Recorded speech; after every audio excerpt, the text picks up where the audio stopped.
வணக்கம் நண்பர்களே. மெட்ராஸ் உயர்நீதிமன்றம் நீதித்துறை ஆட்சேர்ப்பு பிரிவிற்கான இலவச மாதிரி தேர்வுகள் தொடர்ந்து நடத்திக்கிட்டு இருக்கோம்.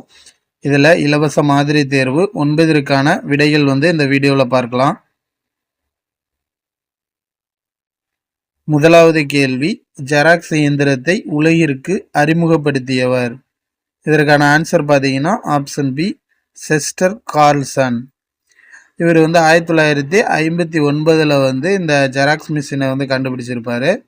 இவர் இதற்கு முன்னாடி பார்த்தீங்கன்னா கந்தகம் தடவிய துத்தநாக தட்டை கொண்டு 1938 உலகின் முதல் ஒளிப்படியை எடுத்திருப்பாரு.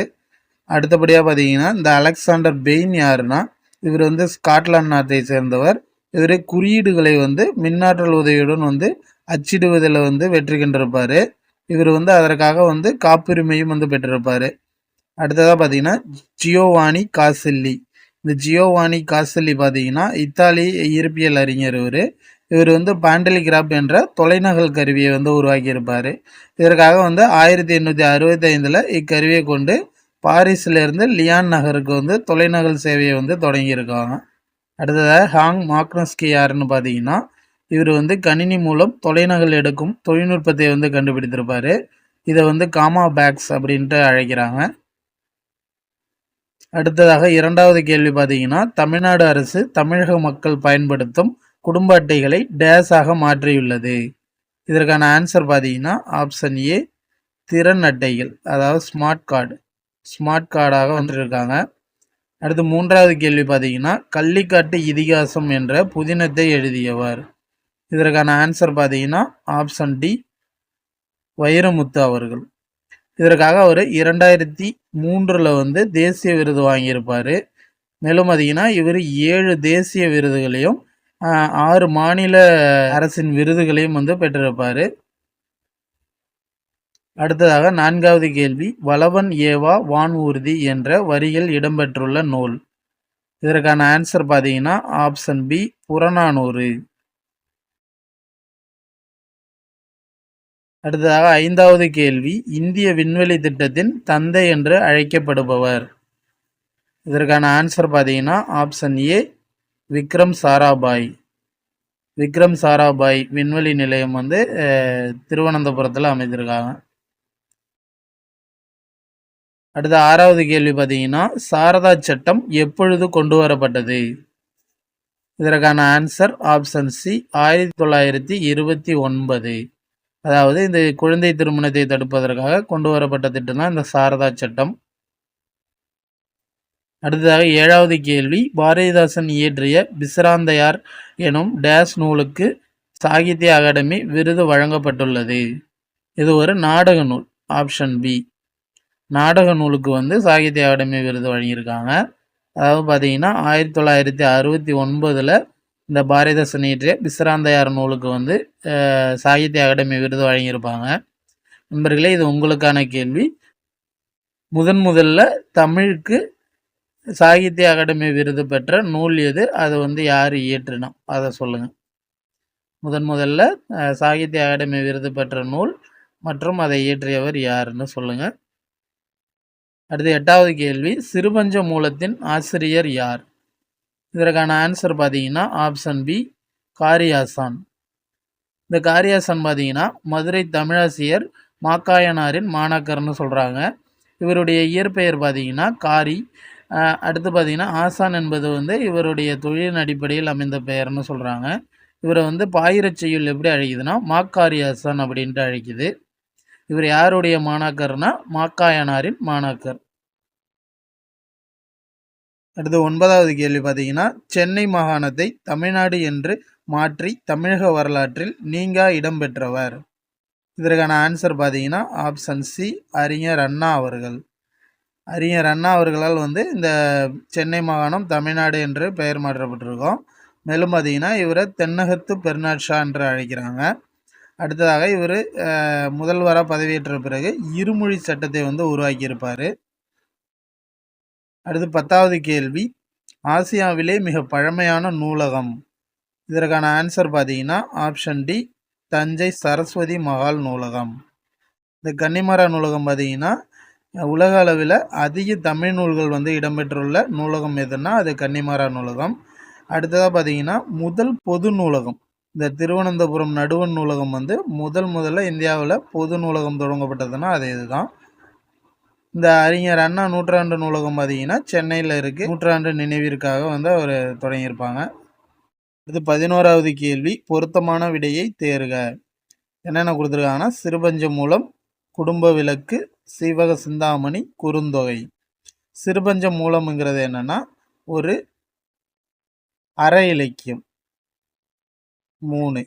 அடுத்து குடும்ப விளக்கு பார்த்தீங்கன்னா தற்கால காப்பியம், தற்கால இலக்கியம் தான் வந்து இந்த குடும்ப விளக்கு. சீவக சிந்தாமணி பார்த்தீங்கன்னா காப்பிய இலக்கியம். அடுத்து பார்த்தீங்கன்னா குறுந்தொகை. குறுந்தொகை வந்து சங்க நூல்களில் ஒன்று தான் இந்த குறுந்தொகை. அப்போ நமக்கு ஆன்சர் என்ன? 1க்கு 3, 2க்கு 4, 3, 4, 1, 2. இப்போ இதற்கான ஆன்சர் 3, 4, 1, 2 ஆப்ஷன் ஏ. அடுத்து 12வது கேள்வி, டவுன்லோடு ஆங்கில சொல்லிற்கு நிகரான தமிழ்ச்சொல் தருக. இதற்கான ஆன்சர் பார்த்தீங்கன்னா ஆப்ஷன் பி பதிவிறக்கம். இந்த பதிவேற்றம் பார்த்தீங்கன்னா அப்லோடு தான் வந்து பதிவேற்றம். பதிவிறக்கம்னா டவுன்லோடு. 13வது கேள்வி, சூடி கொடுத்த சுடர்கொடி என்று அழைக்கப்பெற்றவர். இதற்கான ஆன்சர் ஆப்ஷன் ஏ ஆண்டாள் அவர்கள். இந்த ஆண்டாள் பார்த்தீங்கன்னா 12 ஆழ்வார்களில் ஒரே பெண்பார் புலவர் தான் வந்து இந்த ஆண்டாள். இந்த ஆண்டாள் வந்து திருப்பாவை, நாச்சியார் திருமொழி போன்ற நூல்களை வந்து இயற்றிருப்பார். இவரை எதுக்கு சூடி கொடுத்த சுடர்கொடின்னு அழைக்கிறாங்கன்னா, இறைவனுக்கு பாமாலை சூட்டியதோடு தான் அணிந்து மகிழ்ந்த பூமாலையையும் வந்து சூட்டியிருப்பாங்க. அதை வந்து இறைவன் ஏற்றுக்கொண்டதுனால இதை இவருடைய பெயரை வந்து சூடி கொடுத்த சுடர்கொடின்னு சொல்லுவாங்க. அடுத்து 14வது கேள்வி, சாகித்ய அகாடமி விருது பெற்ற அன்பளிப்பு எனும் தமிழ் சிறுகதையை இயற்றியவர். இதற்கான ஆன்சர் பார்த்தீங்கன்னா ஆப்ஷன் பி கு அழகிரிசாமி. அடுத்ததாக பாரதிதாசன் இயற்றியது பார்த்தீங்கன்னா பிசிராந்தையர் சாகித்ய அகாடமி விருது பெற்றிருக்கோம். அடுத்து தி ஜானகிராமன் இயற்றிய சக்தி வைத்தியம் என்ற நூலுக்காக வந்து அவர் சாகித்ய அகாடமி விருது பெற்றிருப்பார். அசோகமித்திரன் பார்த்தீங்கன்னா அப்பாவின் சிநேகிதர் இந்த நூலுக்காக அவர் சாகித்ய அகாடமி விருது பெற்றிருப்பார். அடுத்ததாக 15வது கேள்வி, இந்தியாவில் பெண் கல்விக்கு பரிந்துரை செய்த குழு. இதற்கான ஆன்சர் பார்த்தீங்கன்னா ஆப்ஷன் ஏ ஹண்டர் குழு. இது வந்து 1882 வந்து கொண்டு வந்திருப்பாங்க. இதுதான் இந்தியாவில் பெண் கல்விக்கு வந்து பரிந்துரை செஞ்சுருக்கும். அடுத்ததாக 16வது கேள்வி, ராவண காவியத்தில் இடம்பெற்றுள்ள காண்டங்களின் எண்ணிக்கை. இதற்கான ஆன்சர் பார்த்தீங்கன்னா ஆப்ஷன் சி 5. மொத்தமாக 5 காண்டங்கள் வந்து இருக்குது. இந்த 5 காண்டங்கள் என்னென்னு பார்த்தீங்கன்னா தமிழக காண்டம், இலங்கை காண்டம், அடுத்து விந்த காண்டம், அடுத்து பழபுரி காண்டம், அடுத்து போர்க்காண்டம். மொத்தமாக 5 காண்டங்கள் வந்து இருக்குது. இதில் பார்த்தீங்கன்னா மொத்தமாக 3100 பாடல்கள் வந்து இருக்குது. இந்த ராவண காவியத்தை வந்து இயற்றியது யாருன்னா புலவர் குழந்தை அவர்களால் வந்து இயற்றப்பட்டிருக்கும். இதை பார்த்தீங்கன்னா 20ஆம் நூற்றாண்டில் தோன்றிய தனித்தமிழ் பெருங்காப்பியம் என்று இந்த ராவண காவியத்தை வந்து அழைக்கிறாங்க. மேலும் பார்த்தீங்கன்னா இதில் வந்து கம்பராமாயணத்தின் எதிர்நிலை மாந்தரான ராவணனை வந்து தலைவனாக கொண்டு தான் இந்த நூல் வந்து இயற்றப்பட்டிருக்கும். அடுத்து 17வது கேள்வி, தமிழ்நாடு அரசு டேஸ் என்னும் இடத்தில் சிற்பக் கல்லூரியை நடத்தி வருகிறது. இதற்கான ஆன்சர் ஆப்ஷன் சி மாமல்லபுரம். மாமல்லபுரத்தில் வந்து இது சிற்பக் கல்லூரி வந்து நடத்தி வருது. அடுத்து 18வது கேள்வி, உலக புகழ்பெற்ற பிரகதீஸ்வரர் கோயிலை கட்டியவர். இதற்கான ஆன்சர் ஆப்ஷன் ஏ முதலாம் ராஜராஜன். முதலாம் ராஜராஜனால் கட்டப்பட்டது தான் தஞ்சை பெருவுடையார் கோயில், அதாவது பெரிய கோயில்னு அழைக்கிற தஞ்சை பெருவுடையார் கோயில்.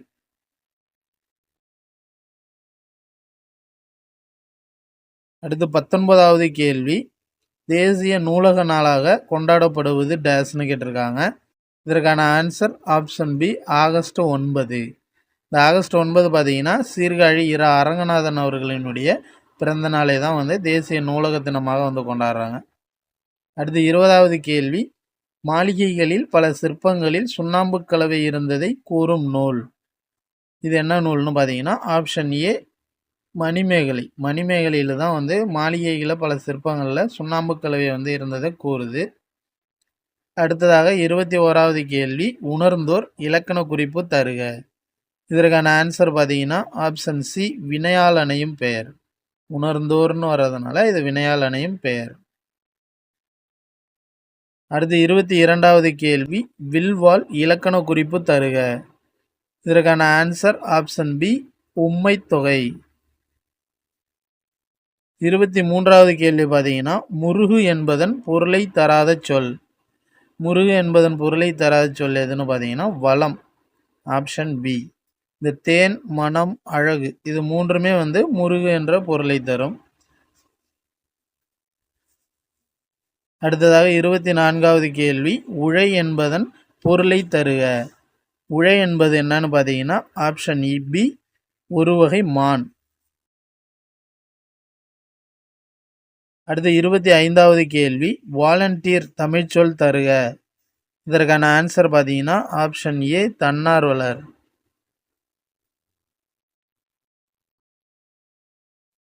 அடுத்ததாக 26வது கேள்வி, சந்திராயன் 1 திட்ட இயக்குனராக பணியாற்றியவர். இதற்கான ஆன்சர் பார்த்தீங்கன்னா, ஆப்ஷன் டி மயில்சாமி அண்ணாதுரை அவர்கள். 27வது கேள்வி, பட்டங்கள் ஆள்வதும் சட்டங்கள் செய்வதும் பாரினில் பெண்கள் நடத்த வந்தோம் என்று பெண்களின் உயர்வை போற்றியவர். இதற்கான ஆன்சர் பார்த்தீங்கன்னா, ஆப்ஷன் பி பாரதியார் அவர்கள். அடுத்து 28வது கேள்வி, வாழ்க்கையில் அடிப்படை தேவைகளுக்கு அடுத்த இடம் புத்தகசாலைக்கு தரப்பட வேண்டும் என்று கூறியவர். இதற்கான ஆன்சர் ஆப்ஷன் ஏ அறிஞர் அண்ணா அவர்கள். அடுத்ததாக 29வது கேள்வி, டேஸ் என்னும் இடத்தில் ஒரு பாறையில் 24 தீர்த்தங்கரின் உருவங்கள் வந்து செதுக்கப்பட்டுள்ளன. இது எங்கன்னா ஆப்ஷன் பி திருநாதர் குன்று. திருநாதர் குன்றுல இது எங்க இருக்குன்னா, விழுப்புரம் செஞ்சி அருகில் வந்து இது இருக்கு. அடுத்து 30வது கேள்வி, வெறியி என்பதன் இலக்கண குறிப்பை கூறுக. இதற்கான ஆன்சர் பார்த்தீங்கன்னா, ஆப்ஷன் ஏ சொல்லிசை அளபடை. அடுத்து 31வது கேள்வி, திருமாலை வழிபட்டு சிறப்பு நிலை எய்தியவர்கள் டேஸ். இதற்கான ஆன்சர் பார்த்தீங்கன்னா, ஆப்ஷன் சி ஆழ்வார்கள்.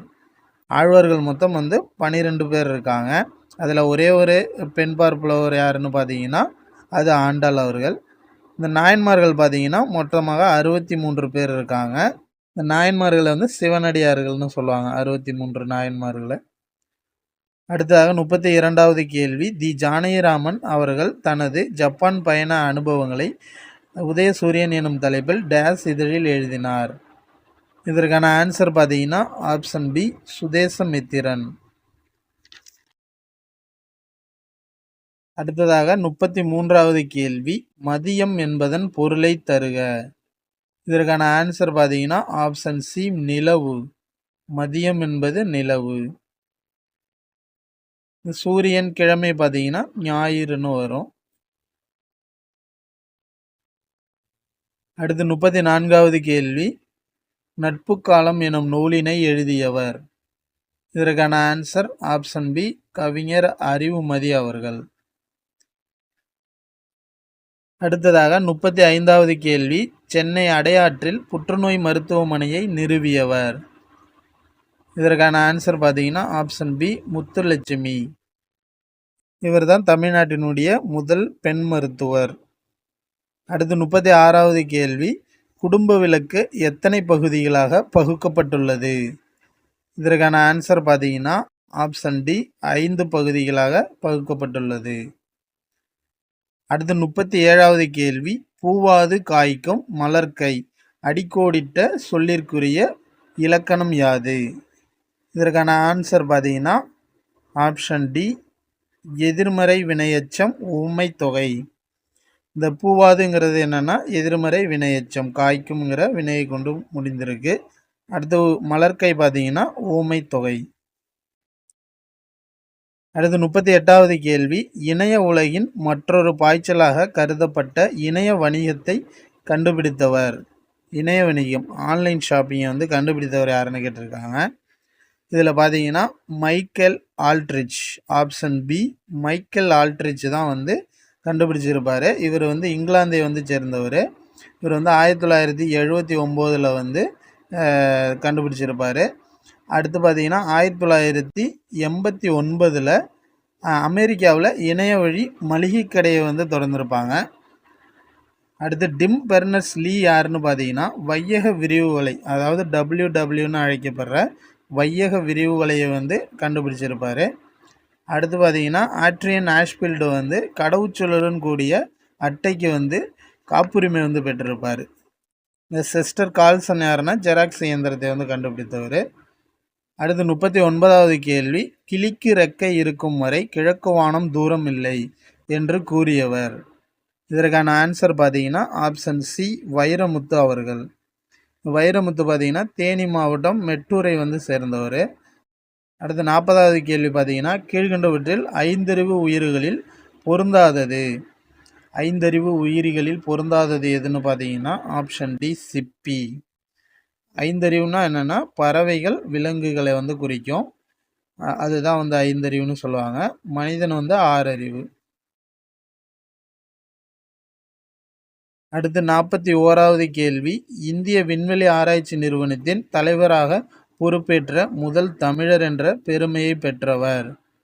இதற்கான ஆன்சர் பார்த்தீங்கன்னா ஆப்ஷன் பி கை சிவன். அதாவது 2015 வந்து பொறுப்பேற்றிருப்பார். இவர் வந்து கைலாச வடிவு சிவன். 42வது கேள்வி, டேஸ் பிற்காலத்தில் தோன்றிய பல இலக்கண நூல்களுக்கு முதல் நூலாக அமைந்தது. இதற்கான ஆன்சர் பார்த்தீங்கன்னா ஆப்ஷன் ஏ தொல்காப்பியம். தொல்காப்பியம் தான் பிற்காலத்தில் தோன்றிய பல இலக்கண நூல்களுக்கு வந்து முதல் நூலாக அமைந்திருக்கும். இதில் பார்த்தீங்கன்னா 3 அதிகாரங்கள் வந்து இருக்குது. என்னென்னா எழுத்து சொல் பொருள் 3 அதிகாரங்கள் இருக்குது. எழுத்து சொல் பொருள் மொத்தமாக 27 இயல்கள் வந்து இந்த தொல்காப்பியத்தில் இருக்குது. அடுத்து 43வது கேள்வி பார்த்தீங்கன்னா தமிழ்நாடு அரசின் அப்துல் கலாம் விருதினை பெற்ற முதல் அறிவியல் அறிஞர். இதற்கான ஆன்சர் பார்த்தீங்கன்னா ஆப்ஷன் சி வளர்மதி அவர்கள். அடுத்த 44வது கேள்வி, கல்வி இல்லாத பெண்கள் பண்படாத நிலத்தினை போன்றவர்கள் என்று பெண் கல்வியை போற்றியவர். இதற்கான ஆன்சர் பார்த்தீங்கன்னா ஆப்ஷன் பி பாரதிதாசன் அவர்கள். அதாவது பாரதிதாசன் வந்து குடும்ப விளக்கு என்ற நூலில் வந்து பெண்களை வந்து கல்வி இல்லைன்னா அவங்கள கலர் நிலம் போன்றவர்கள் அப்படின்னு சொல்லியிருப்பார். கலர் நிலம்னா பண்படாத நிலம். அடுத்த 45வது கேள்வி, நான் இன்னும் வாசிக்காத நல்ல புத்தகம் ஒன்றை வாங்கி வந்து என்னை சந்திப்பவனி தலை சிறந்த நண்பன் என்று கூறியவர். இதற்கான ஆன்சர் பார்த்தீங்கன்னா ஆப்ஷன் ஏ ஆப்ரஹாம் லிங்கன். இவர் வந்து முன்னாள் அமெரிக்காவினுடைய குடியரசுத் தலைவராக இருந்திருப்பார். அடுத்து 46வது கேள்வி, உலகின் மிகப்பெரிய நூலகம் என்ற பெருமையை பெற்றது. இதற்கான ஆன்சர் பார்த்தீங்கன்னா option B Library of Congress. இது வந்து அமெரிக்காவில் இருக்குது. அடுத்ததாக 47வது கேள்வி, சோழர் காலம் டேஸ் பொற்காலம் என்று அழைக்கப்படும் அளவிற்கு அவை அழகுற அமைந்துள்ளது. இதற்கான ஆன்சர் பார்த்தீங்கன்னா ஆப்ஷன் டி செப்பு திருமேனிகள். செப்பு திருமேனிகளின் பொற்காலம் என்று அழைக்கப்படும் அளவிற்கு வந்து அந்த செப்பு திருமேனிகள் வந்து அழகுற அமைந்திருக்கும். அடுத்த 48வது கேள்வி, சான்றாண்மையை தாங்கும் தூண்கள் டேஸ் வகை என்று திருக்குறள் கூறுகிறது. இதற்கான ஆன்சர் பார்த்தீங்கன்னா ஆப்ஷன் பி 5 வகைகள். அடுத்து 49வது கேள்வி, உலகிற்கு அச்சாணியாக யாரை திருவள்ளுவர் கூறுகிறார். இதற்கான ஆன்சர் பார்த்தீங்கன்னா ஆப்ஷன் சி உழவர். உழவர்களை வந்து உலகிற்கு அச்சாணியாக திருவள்ளுவர் வந்து கூறியிருப்பார்.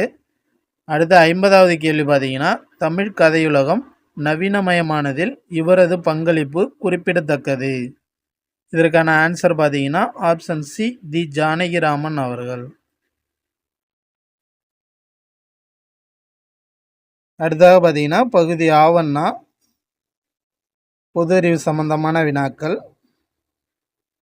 51வது கேள்வி பார்த்தீங்கன்னா இரு புள்ளி மின்னூட்டங்களுக்கு இடையில் ஏற்படும் நிலைமின்னியல் விசை டேஸின் அடிப்படையில் இயங்குகிறது.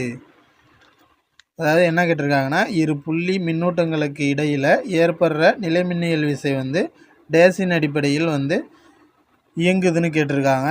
இதற்கான ஆன்சர் பார்த்தீங்கன்னா ஆப்ஷன் பி, நியூட்டனின் 3வது இயக்க விதி. நியூட்டனின் 3வது விதிப்படி தான் வந்து இந்த நிலைமின்னியல் விசை வந்து இயங்குது. அதாவது ஒரு புள்ளியில் வந்து நேர்வினையாகவும் இன்னொரு புள்ளியில் வந்து ஒரு விசை வந்து எதிர்வினையாகவும் வந்து செயல்படும். அடுத்து 52வது கேள்வி பார்த்தீங்கன்னா, இந்தியாவில் வீடுகளுக்கு பயன்படுத்தப்படும் மாறு மின்னோட்டத்தின் மின்னழுத்தம் டேஸ் ஆகும். இதற்கான answer option C, 220 V volt. 220 volt. அடுத்து 53வது கேள்வி, ஒரு கம்பியின் மின்தடை எதை பொறுத்து அமையும்?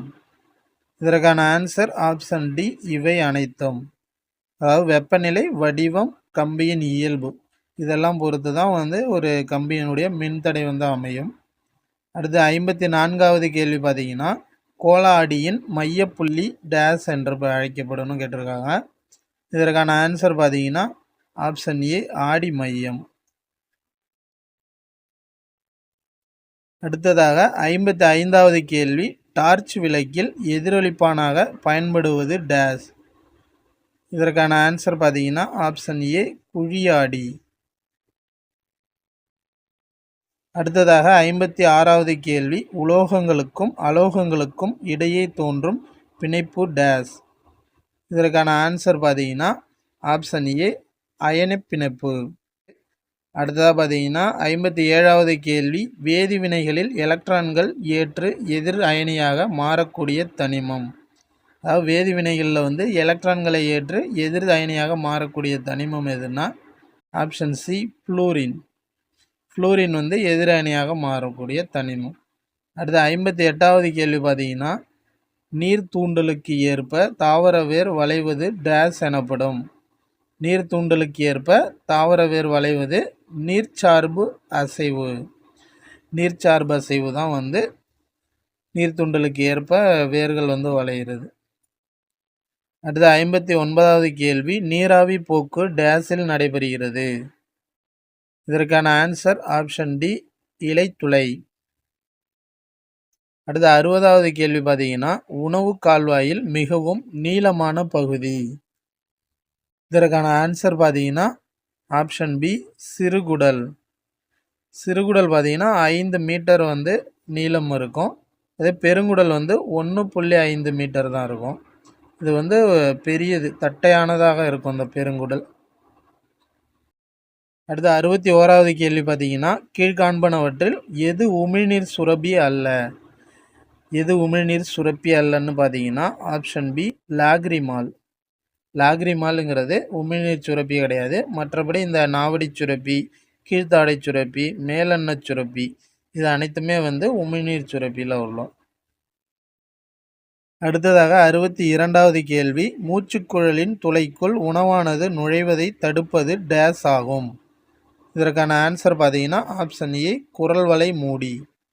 குரல்வளை மூடி தான் வந்து வாயு பரிமாற்றத்திற்கும் உதவுது. அதாவது உணவு வந்து மூச்சுக்குழலில் வந்து போகாமல் இருக்கிறதுக்காக அதை மூடி மூடி திறக்கும். அடுத்ததாக பார்த்தீங்கன்னா 63வது கேள்வி, கீழ்காண்பனவற்றில் எது வியர்வையின் உட்கூறு இல்லை? இதற்கான ஆன்சர் பார்த்தீங்கன்னா ஆப்ஷன் பி, புரதம்.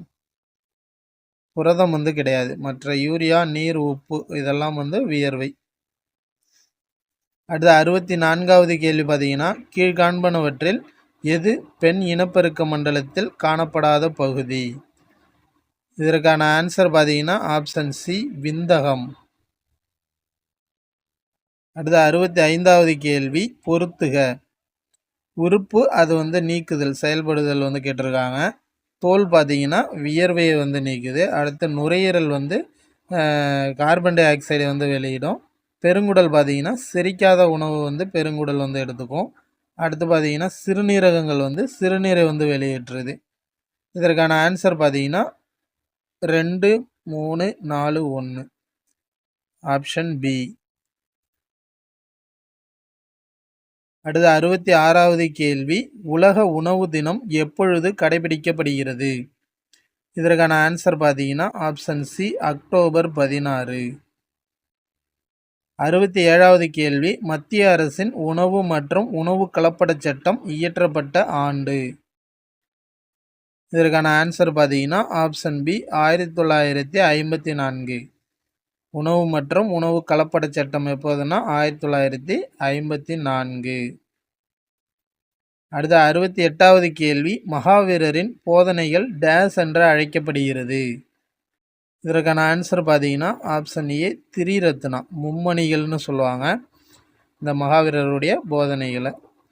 அடுத்து 69வது கேள்வி, கௌதம புத்தரின் இயற்பெயர். இதற்கான ஆன்சர் பார்த்தீங்கன்னா ஆப்ஷன் பி சித்தார்த்தர்.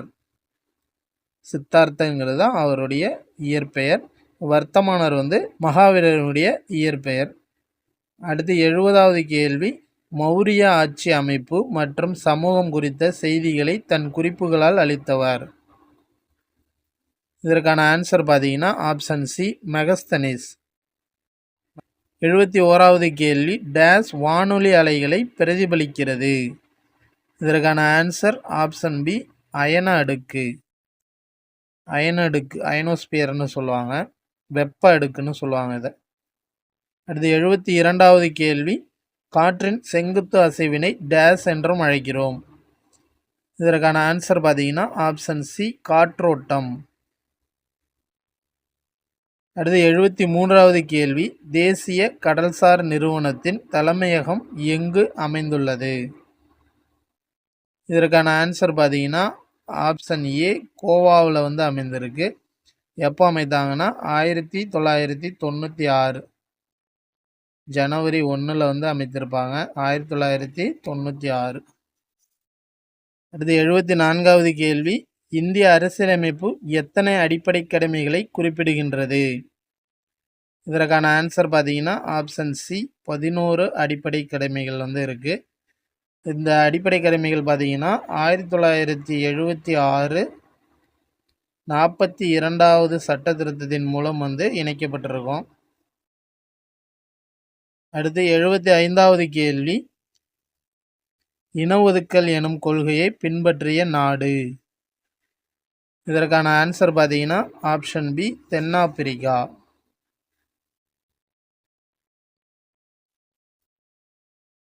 அடுத்து 76வது கேள்வி பார்த்தீங்கன்னா, தகவல் அறியும் உரிமை சட்டத்தின்படி தகவலை பெறுவதற்கான கால வரம்பு. இதற்கான ஆன்சர் ஆப்ஷன் சி 30 நாட்கள்.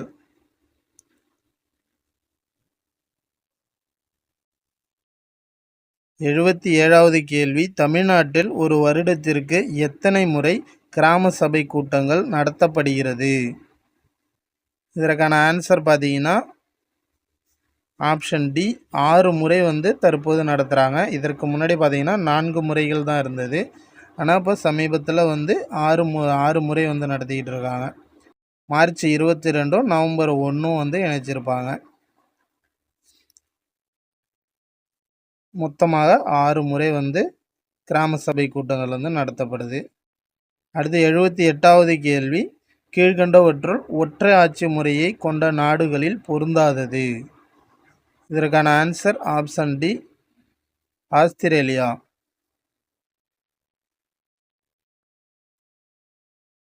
மற்ற இங்கிலாந்து, பிரான்ஸ், ஜப்பான் இதில் எல்லாம் ஒற்றையாட்சி முறை தான் நடக்குது. அடுத்ததாக 79வது கேள்வி, ஷெர்ஷா சூரி காலத்தில் அறிமுகப்படுத்தப்பட்ட டேஸ் நாணயம் ரூபியா என்று அழைக்கப்பட்டது. இதற்கான ஆன்சர் ஆப்ஷன் பி வெள்ளி நாணயம். அவர் காலத்தில் வெள்ளி நாணயம் அறிமுகப்படுத்தியிருப்பாங்க. அதை ரூபியா அப்படின்ட்டு அழைச்சிருப்பாங்க. அடுத்ததாக 80வது கேள்வி, பணப்பொறுப்பு அனைத்தும் இந்திய ரிசர்வ் வங்கிக்கு கைக்கு வந்த ஆண்டு. அதாவது பணப்பொறுப்பு இந்திய ரிசர்வ் வங்கி ஆர்பிஐ கைக்கு வந்த ஆண்டு என்னைக்குன்னு பார்த்தீங்கன்னா ஆப்ஷன் ஏ 1935.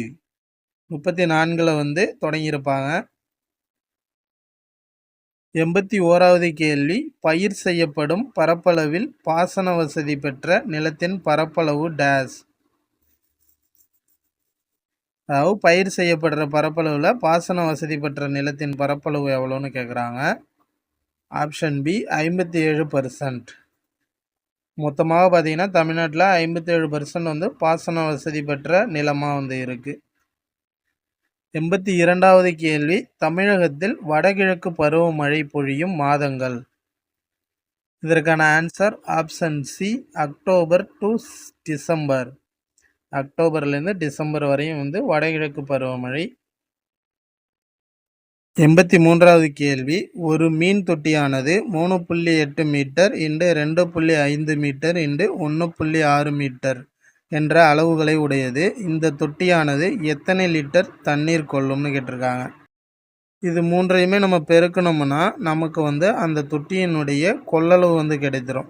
அப்போ வந்து 3.8 × 2.5 × 1.6 இது மூணையும் பெருக்கணும்னா நமக்கு என்ன கிடைக்குன்னா 15.2 மீட்டர் கியூப்னு கிடைக்கும். Metre cube. அப்போ நமக்கு வந்து லிட்டரில் கேட்டிருக்காங்க, எத்தனை லிட்டர் வந்து இந்த தொட்டி வந்து கொள்ளும்னு கேட்டிருக்காங்க. இதனை வந்து 1000ஆல் பெருக்கணும்னா நமக்கு லிட்டரில் கிடைச்சிரும். இதற்கான ஆன்சர் பார்த்தீங்கன்னா ஆப்ஷன் பி, 15,200 லிட்டர். அடுத்ததாக 84வது கேள்வி, 10 சென்டிமீட்டர் பக்க அளவு உள்ள கனசதுரத்தின் கன அளவு காண்க. கனசதுரத்தின் கன அளவுக்கான ஃபார்முலா பார்த்தீங்கன்னா ஏ கியூப். அப்போ நமக்கு ஏ என்ன கொடுத்துருக்காங்க, 10 கொடுத்துருக்காங்க. அப்போ 10 × 10 × 10 போட்டோம்னா நமக்கு ஆன்சர் கிடைச்சிரும். இதற்கான ஆன்சர் பார்த்தோம்னா 1000 சென்டிமீட்டர் கியூப். Option C. அடுத்ததாக 85வது கேள்வி, சர்வதேச தாய்மொழி தினம் எப்பொழுது கடைபிடிக்கப்படுகிறது? இதற்கான ஆன்சர் பார்த்தீங்கன்னா ஆப்ஷன் பி, பிப்ரவரி 21. இது 86வது கேள்வி, சமீபத்தில் 16வது நிதி ஆணையத்தின் முதல் கூட்டம் எங்கு நடைபெற்றது? இதற்கான ஆன்சர் பார்த்தோம்னா ஆப்ஷன் சி, டெல்லியில் வந்து நடைபெற்றிருக்கும். அடுத்து 87வது கேள்வி, தற்போதைய லோக்பால் அமைப்பின் புதிய தலைவராக நியமிக்கப்பட்டவர். இதற்கான ஆன்சர் பார்த்தோம்னா ஆப்ஷன் ஏ, ஏஎம் கான்வில்கர். அதாவது அஜய் மாணிக்கராவ் கான்வில்கர். இந்த அரவிந்த் பனகாரியா தான் 16வது நிதி ஆணையத்தின் தலைவராக இருக்கிறாரு.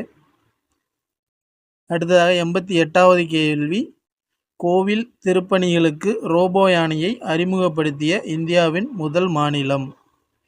இதற்கான ஆன்சர் பார்த்தோம்னா ஆப்ஷன் பி, கேரளா. அடுத்து 89வது கேள்வி, இந்தியாவில் பொது சிவில் சட்டத்தை அறிமுகப்படுத்திய முதல் மாநிலம். இதற்கான ஆன்சர் ஆப்ஷன் பி, உத்தரகாண்ட். அடுத்த 90வது கேள்வி, இல்லம் தேடி கல்வி திட்டத்தினை தமிழக அரசு அறிமுகப்படுத்திய ஆண்டு. இதற்கான ஆன்சர் ஆப்ஷன் பி, 2021. 91வது கேள்வி, கலைஞரின் கனவு இல்லம் திட்டம் மூலம் டேஸ் ஆண்டுக்குள் 8 லட்சம் வீடுகள் கட்ட தமிழக அரசு திட்டமிட்டுள்ளது. இதற்கான ஆன்சர் ஆப்ஷன் சி, 2030. அடுத்து 92வது கேள்வி, இன ஒதுக்கல் கொள்கைக்கு எதிராக போராடிய நெல்சன் மண்டேலாவை சிறையில் இருந்து விடுவித்த தென்னாப்பிரிக்க தலைவர். இதற்கான ஆன்சர் பார்த்தோம்னா option B, FW de Klerk. Nelson Mandela வந்து 27 ஆண்டுகள் வந்து சிறையில் இருந்திருப்பார். அடுத்து 93வது கேள்வி, மனித உரிமைகள் தினம் டேஸ். இதற்கான ஆன்சர் பார்த்தீங்கன்னா ஆப்ஷன் பி, டிசம்பர் 10. அடுத்து 94வது கேள்வி, குடிமக்கள் தாங்கள் விரும்பிய சமயத்தினை ஏற்கவும் பின்பற்றவும் வழங்கப்படும் உரிமை. இதற்கான ஆன்சர் ஆப்ஷன் சி, சமய சுதந்திர உரிமை. அடுத்தது 95வது கேள்வி, அரசியலமைப்பின் பிரிவு 21A உள்ளபடி 6 முதல் 14 வயது வரை உள்ள குழந்தைகளுக்கு இலவச மற்றும் கட்டாய கல்வி வழங்க டேசாம் ஆண்டில் இந்திய நாடாளுமன்றம் கல்வி உரிமை சட்டத்தினை நடைமுறைப்படுத்தியது. இதற்கான ஆன்சர் ஆப்ஷன் டி, 2009. 2009 RTE கொண்டு வந்திருப்பாங்க. அடுத்த 96வது கேள்வி, ஆபத்து காலத்தில் உதவிட டேஸ் தமிழ்நாடு அரசினால் பொதுமக்களின் பயன்பாட்டிற்காக அறிமுகப்படுத்தப்பட்டது. இதற்கான ஆன்சர் பார்த்தோம்னா ஆப்ஷன் ஏ காவலன் SOS செயலி. இது பெண்களுக்கு மட்டுமல்லாமல் மற்ற அனைவரும் ஆபத்து காலத்தில் உதவுறதுக்காக இது துவங்கப்பட்டிருக்கு. அடுத்து 97வது கேள்வி, உதவி தேவைப்படும் குழந்தைகளுக்கான உதவி மைய எண். இதற்கான ஆன்சர் பார்த்தோம்னா ஆப்ஷன் சி 1098. 1098 இலவச உதவி எண் குழந்தைகளுக்கானது. அடுத்து 98வது கேள்வி, தென்னிந்தியாவின் 3வது பெரிய ஆறு. இதற்கான ஆன்சர் ஆப்ஷன் பி காவிரி ஆறு. அடுத்து 99வது கேள்வி, இந்திய ரிசர்வ் வங்கியின் தலைமையிடம் இருக்கும் இடம். இதற்கான ஆன்சர் ஆப்ஷன் பி மும்பை. அடுத்து 100வது கேள்வி பார்த்தீங்கன்னா, டேஸ் எழுதிய பணத்தின் சிக்கலும் அதன் தீர்வும் என்ற ஆராய்ச்சி கட்டுரையின் அடிப்படையில் தான் இந்திய ரிசர்வ் வங்கியின் அடிப்படை சட்டம் 1934 உருவாக்கப்பட்டுள்ளது. இதற்கான ஆன்சர் பார்த்தோம்னா ஆப்ஷன் பி PR அம்பேத்கர் அவர்கள். அம்பேத்கர் எழுதிய பணத்தின் சிக்கலும் அதன் தீர்வும் என்ற ஆராய்ச்சி கட்டுரையின் அடிப்படையில் தான் இந்திய ரிசர்வ் வங்கியின் அடிப்படை சட்டம் உருவாக்கப்பட்டிருக்கு. இந்த ரிசர்வ் வங்கி RBI 1934 நிறுவப்பட்டது. ஓகே நண்பர்களே, இலவச மாதிரி தேர்வு 9ற்கான விடைகள் முழுவதும் முடிந்துவிட்டது. அடுத்ததாக 10வது தேர்விற்கான கால அட்டவணை நாளை அறிவிக்கப்படும். Okay friends, thanks.